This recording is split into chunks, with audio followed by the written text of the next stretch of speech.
नमस्कार दोस्तों, कैसे हो आप सभी। स्वागत करते हैं आप सभी का युवा जी को इसमें।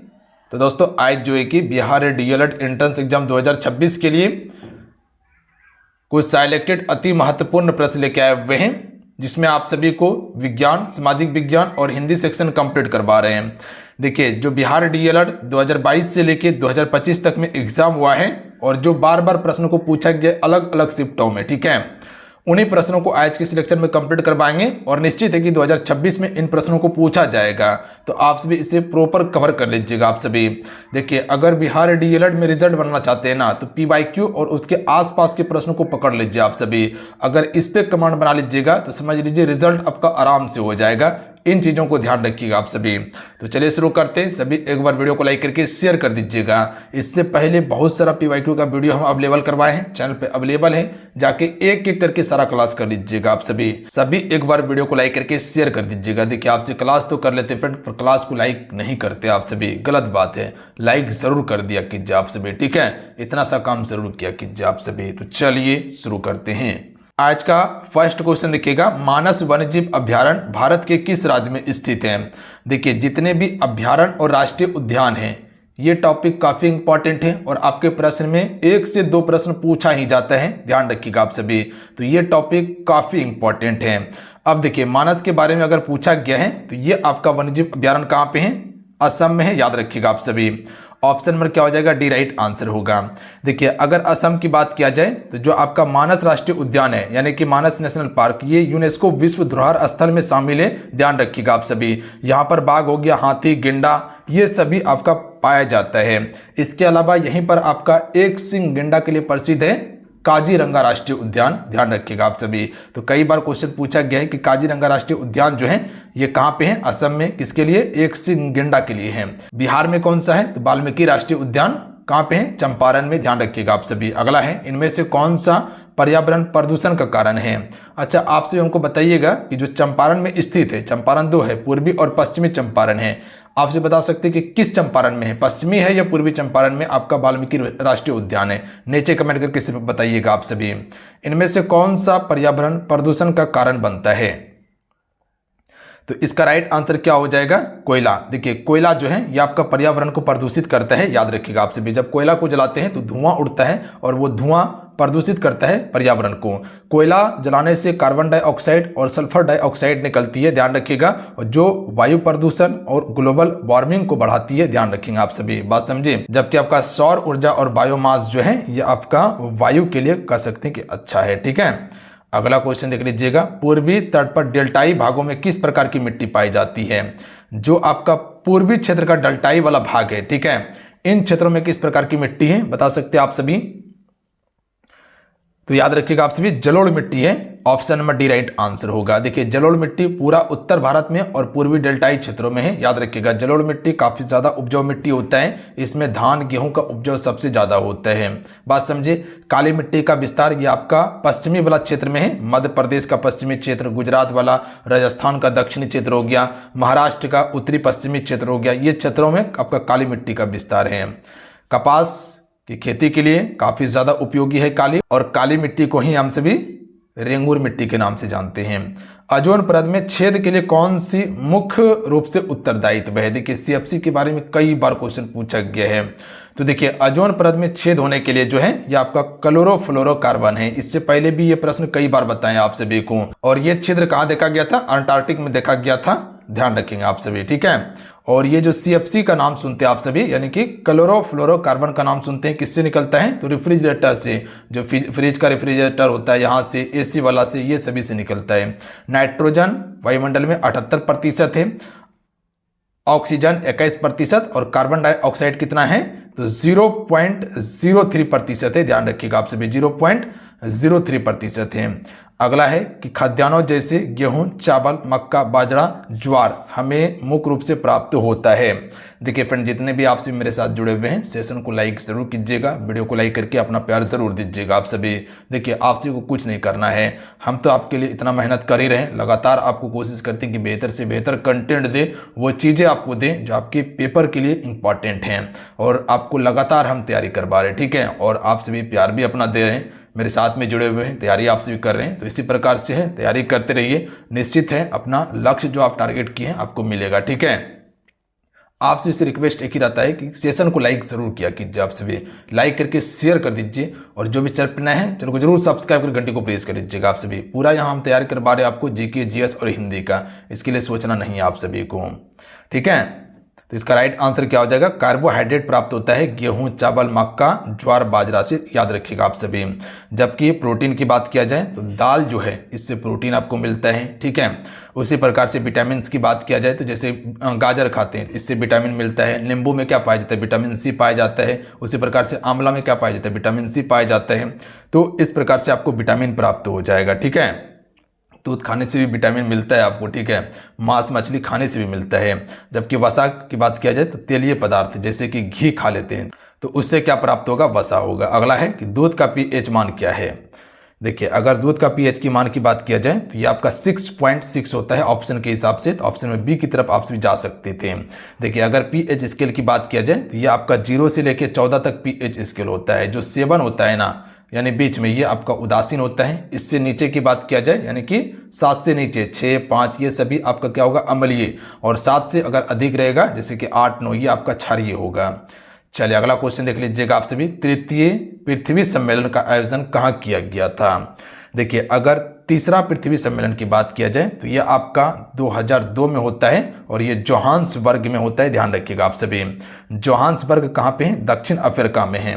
अच्छा, पहली बार पृथ्वी सम्मेलन कब हुआ था? 1992 में हुआ था। कहाँ? रियो डी जेनेरियो में हुआ था। ध्यान रखिएगा आप सभी, बात समझे, ब्राजील के रियो डी जेनेरियो में हुआ था। अगला क्वेश्चन है कि निम्न में से कौन सा जीवाश्म ऊर्जा है? आपसे बता सकते हैं जीवाश्म ऊर्जा कौन सा होगा? क्या सौर, थर्मल, बायोगैस जीवाश्म ऊर्जा है? नहीं, गलत बात। जीवाश्म ऊर्जा कोयला है, क्योंकि कोयला जो है पेड़ पौधा हो सकता है कि जो आपका जानवर है, ठीक है, वो सभी करोड़ों साल पहले पृथ्वी के अंदर दब के मर गया और उसी से कह सकते जो आपको ऊर्जा मिला है कोयला जो बना है। क्योंकि कोयला जो बना है मुख्य रूप से आपको पता है कि पेड़ पौधा के दबने के बाद ही बना हुआ है। ठीक है, तो ये आपका जीवाश्म ऊर्जा होगा। जबकि सौर ऊर्जा, थर्मल और बायोगैस ये सभी जीवाश्म ऊर्जा नहीं है, याद रखिएगा आप सभी, बात समझे। पेट्रोलियम हो गया, प्राकृतिक गैस हो गया, ये सभी जीवाश्म ऊर्जा है। अगला क्वेश्चन देख लीजिएगा आप सभी। उत्तम आशा अंतरिक्ष की खोज किसने की? देखिए, उत्तम आशा अंतरिक्ष की खोज बार्थोलोमियो डियाज के द्वारा खोजा गया था। याद रखिएगा आप सभी, किसके द्वारा? बार्थोलोमियो डियाज के द्वारा। कोलंबस की बात किया जाए तो ये भारत खोजने निकला था, बट अमेरिका का खोज किया था, इसलिए अमेरिका को नई दुनिया का नाम दिया गया था। वास्को डी गामा भारत और यूरोप के बीच समुद्री मार्गों का खोज किया था। कब? 1498 ईस्वी में। डेट को याद रखिएगा आप सभी। मैगलन पूरे विश्व का भ्रमण करने वाला था। अगला क्वेश्चन है कि संयुक्त राष्ट्र पर्यावरण कार्यक्रम UNEP की मुख्यालय जो है ये कहाँ पर स्थित है? तो इसका मुख्यालय है नैरोबी, केनिया में। ध्यान रखिएगा आप सभी, ऑप्शन में ए इसका राइट आंसर होगा, याद रखिएगा आप सभी। और इसका स्थापना की बात किया जाए 1972 में किया गया था। और उसके बाद UNEP जो है ये पर्यावरण संरक्षण से संबंधित कार्य करता है, बात समझे आप सभी। और पर्यावरण दिवस कब मनाते हैं? 5 जून को मनाते हैं। तो इसको भी याद रखिएगा आप सभी, क्योंकि कई बार क्वेश्चन पूछा गया है। अगला क्वेश्चन है किस संधि के द्वारा जर्मनी पर कठोर एवं अपमानजनक शर्तें थोपी गई थी? देखिए, पहला विश्व युद्ध 1914 से 1918 तक जो चला था, पता है आप सभी को, कुल 4 वर्ष तक जो चला था। इसके बाद जो है कि आपका वर्साई संधि के तहत इस युद्ध को समाप्त कर दिया गया था। और इसी संधि के तहत जो है कि जर्मनी पर कठोर और अपमानजनक शर्तें थोपी गई थी, इसीलिए जर्मनी इस संधि को आरोपित संधि मानते हैं। याद रखिएगा आप सभी। कब हुआ था ये? 1919 में हुआ था। और दूसरा विश्व युद्ध होने का कारण प्रमुख था आपका वर्साई की संधि, जो 1939 में प्रारंभ हुआ था और 1945 तक चला था। अच्छा, पेरिस संधि कब हुआ था? 1763 में पेरिस संधि हुआ था। अच्छा, वियना की संधि कब हुआ था? 1815 में आपका वियना की संधि हुआ था। तो इतना सा फैक्ट याद रखेंगे। अगला है प्रथम विश्व युद्ध का आरंभ कब हुआ था? तो अभी हम आपको बताएं कि प्रथम विश्व युद्ध का आरंभ हुआ था 1914 में आरंभ हुआ था, याद रखिएगा, और 1918 तक चला था। जैसे कि आपका प्रथम विश्व युद्ध की अगर बात किया जाए तो इसमें आपका एक मित्र राष्ट्र था। मित्र राष्ट्र में कौन कौन सा देश था, तो जैसे कह सकते हैं कि रूस हो गया, उसके बाद फ्रांस हो गया, क्वेश्चन बन सकता है यहाँ से, याद रखिएगा फ्रांस हो गया, उसके बाद आपका ब्रिटेन, याद रखना है आप सभी को, ब्रिटेन हो गया, ये सभी आपका मित्र राष्ट्र में था। और एक आपका केंद्रीय राष्ट्र था जो आपका कह सकते हैं इसका विरोधी हो जाएगा, तो जो केंद्रीय शक्ति में था वो आपका जर्मनी हो जाएगा, याद रखिएगा आप सभी, जर्मनी हो जाएगा। ऑस्ट्रेलिया हो जाएगा, याद रखिएगा, ऑस्ट्रिया हो जाएगा, और उसके बाद एक आपका टर्की हो जाएगा, याद रखेंगे आप सभी। तो इतना देश जो है कि इसमें शामिल था। अच्छा, आप हमको बताइएगा कि अमेरिका जो है ये आपका सबसे अंत में जो है कि मित्र राष्ट्र में आके शामिल हो जाता है और मित्र राष्ट्र की तरफ से ये लड़ता है। बात समझ गए आप सभी। अच्छा, प्रथम विश्व युद्ध का कारण क्या था, तो ऑस्ट्रिया का जो राजकुमार था फर्डिनेंद, उसी का हत्या किया गया था। कहाँ पे, साराजेवो में हत्या कर दिया गया था। उसके बाद जो है कि ऑस्ट्रिया ने सर्बिया के खिलाफ जो है कि युद्ध की घोषणा कर दिया था, और युद्ध प्रारंभ कब हुआ था, 28 जून 1914 से हुआ था। इतना सा फैक्ट इसके बारे में याद रखिएगा। गुप्त संधि की नीति किसने अपनाई, तो राइट आंसर होगा बिस्मार्क ने गुप्त संधि की नीति को अपनाई थी। बिस्मार्क जो है ये आपका यूरोप का सबसे बड़ा कूटनीतिज्ञ था। चलिए क्वेश्चन नंबर आप 14 पर ध्यान दीजिएगा कि द्वितीय विश्व युद्ध में धुरी राष्ट्र में कौन सा राष्ट्र शामिल नहीं था। तो यहाँ पर धुरी राष्ट्र की बात किया गया, एक मित्र था एक धुरी था। तो देखिए धुरी राष्ट्र में जर्मनी था, जापान था, इटली था, जबकि सोवियत संघ जो है ये आपका मित्र राष्ट्र में शामिल था। बात समझ के, मित्र राष्ट्र में कौन कौन सा हो जाएगा, आपका ब्रिटेन हो जाएगा, फ्रांस हो जाएगा, सोवियत संघ हो जाएगा, उसके बाद अमेरिका हो जाएगा, जबकि जर्मनी, जापान, इटली ये सभी आपका धुरी राष्ट्र में शामिल था। देखिए जापान जो है ना पहला विश्व युद्ध में मित्र राष्ट्र में शामिल था, बट दूसरी विश्व युद्ध में ये आपका धुरी राष्ट्र में शामिल हो जाता है, यानी कि ये आपका जर्मनी की तरफ से आ जाता है। अच्छा, दूसरा विश्व युद्ध शुरू होने का कारण क्या था, जर्मनी ने पोलैंड पर आक्रमण कर दिया था 1 सितंबर 1939 को, और ये युद्ध 1945 तक चलता है, जब तक जापान पर परमाणु बम नहीं गिराया जाता है अमेरिका के द्वारा।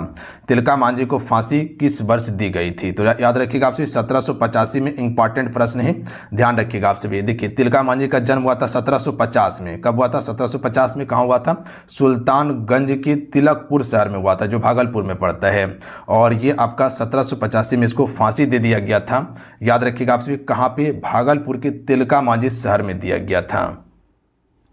और इसका अन्य नाम क्या था, जबड़ा पहाड़ी इसका अन्य नाम था। अगला प्रश्न देख लीजिएगा आप सभी कि बीज, उर्वरक, मशीनरी इत्यादि जैसे महत्वपूर्ण इनपुट एक प्रणाली बनाते हैं जिसे कहा जाता है,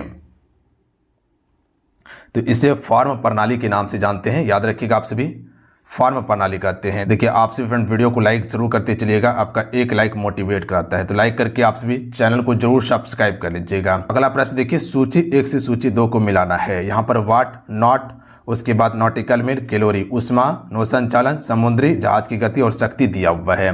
तो सबसे पहले तो यहाँ देख लीजिएगा, वाट जो है किसकी इकाई है, शक्ति की इकाई है, तो यहाँ क्या हो जाएगा, 1 का 4 हो जाएगा। उसके बाद देखिए यहाँ पर दिया हुआ है नॉट, नॉट जो हो जाएगा इससे क्या मापते हैं, समुद्री जहाज की गति को मापते हैं। और उसके बाद जो है कि नॉटिकल मील से हम सभी नौ संचालन की दूरी को मापते हैं। तो यहाँ पर हो जाएगा नॉटिकल मील का हो जाएगा नौ संचालन, नॉट का हो जाएगा समुद्री जहाज की गति, वाट का आपको बताएं कि शक्ति, कैलोरी का उष्मा हो जाएगा। यानी कि यहाँ पर देखिएगा आप सभी, तो इसका करेक्ट आंसर ऑप्शन नंबर यहाँ पर जो हो जाएगा, मिलाने के बाद आपको पता चलेगा सी नंबर। आप सभी देख लीजिएगा या डायरेक्ट प्रश्न को याद कर लीजिए, बाकी बात ज़्यादा आपको दिमाग नहीं लगाना है।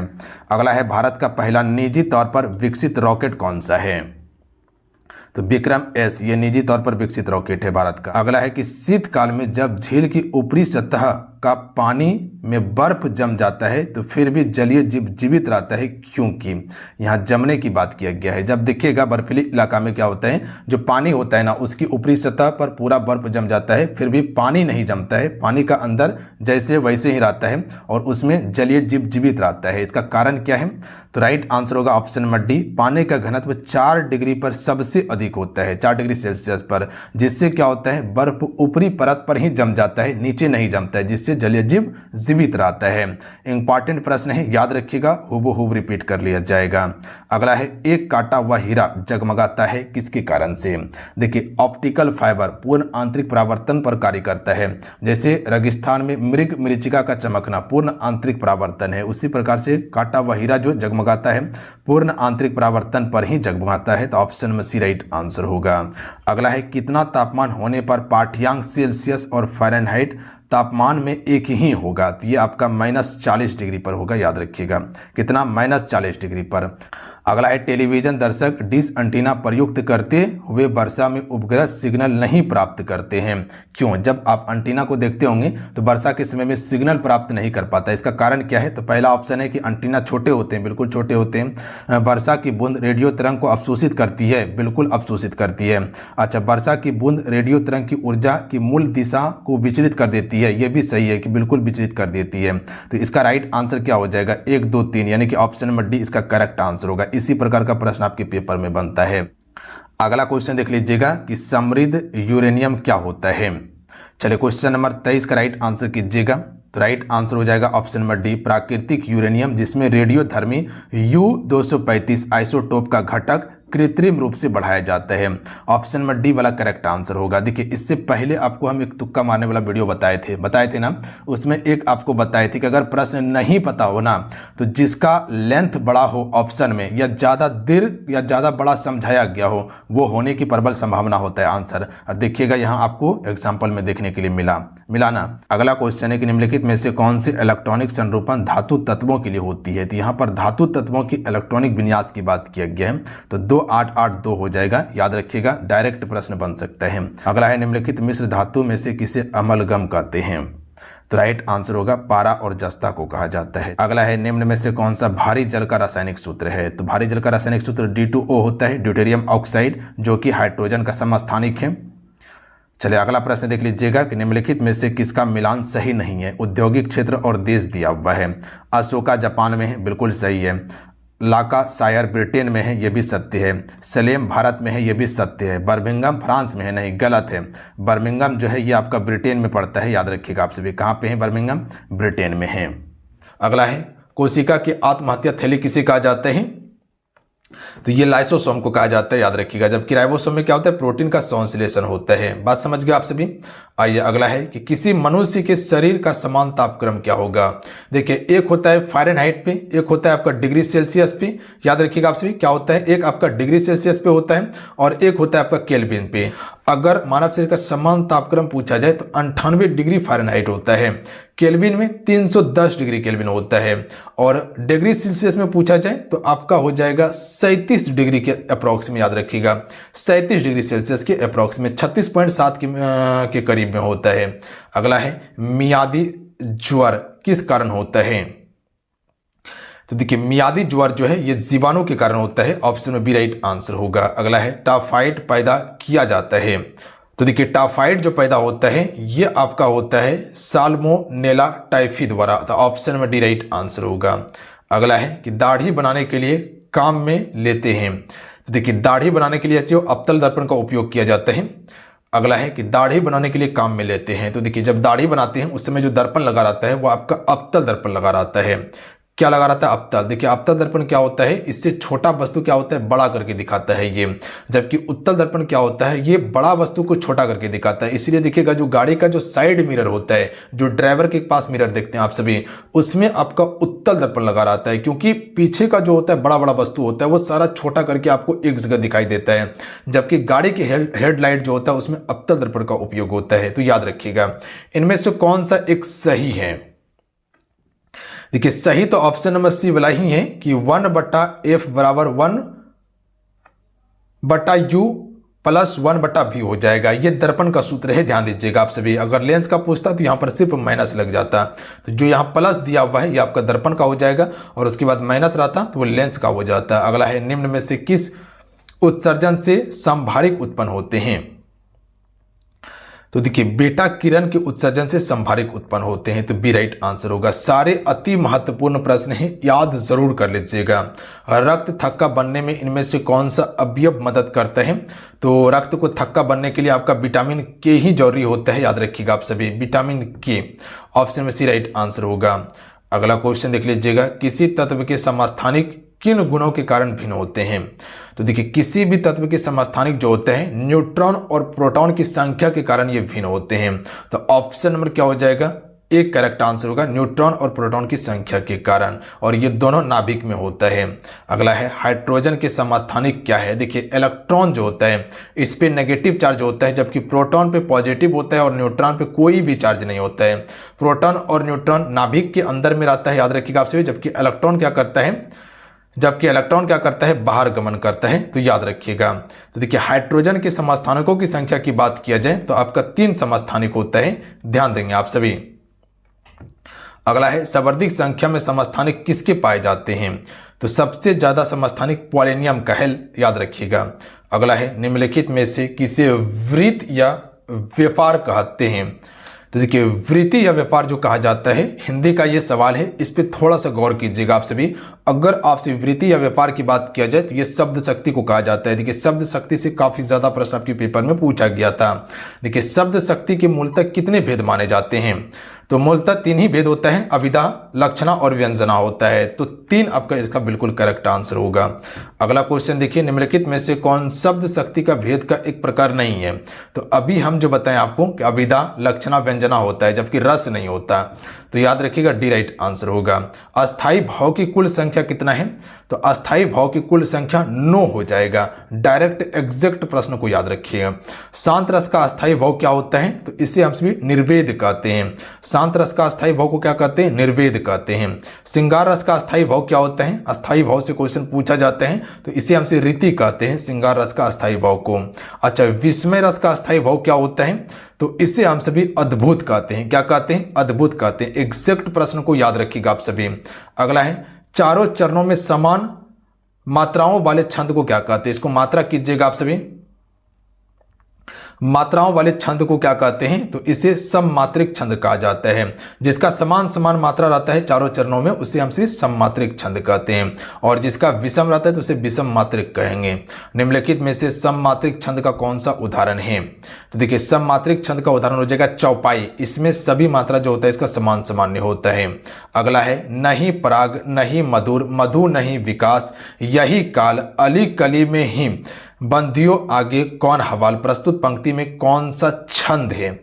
तो यहाँ पर छंद पूछा गया है। तो छंद आपको गिनती करने के लिए हम सभी सिखाएं, आपको बिल्कुल सिखाए हुए हैं। तो छंद गिनती करने के लिए आपको बताएं लघु और गुरु में गिनती किया जाता है। तो यहाँ डायरेक्ट याद रखिएगा, इसमें दोहा इसका बिल्कुल करेक्ट आंसर होगा, याद रखिएगा आप सभी। अगला है साक्षात संकेतित कहते हैं।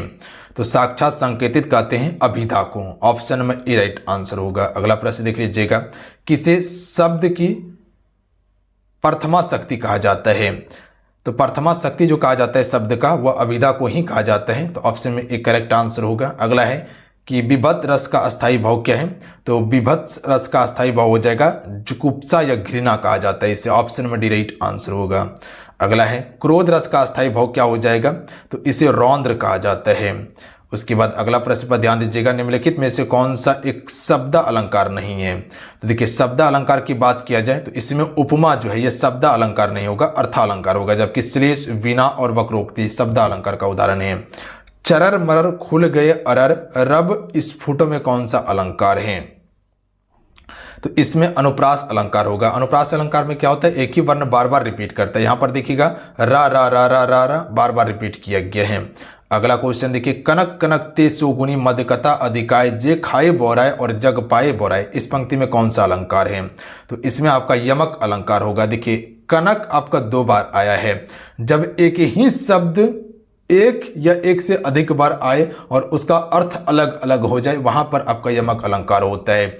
एक कनक का अर्थ सोना भी होता है और एक कनक का अर्थ धतूरा भी होता है। याद रखिएगा आप सभी, ज्यादा सोना मिल जाने के बाद भी पगला जाइएगा और ज्यादा धतूरा खाने के बाद भी पगला जाइएगा। तो दोनों का अर्थ अलग अलग है, यमक अलंकार होगा। तो चलिए आज कितना ही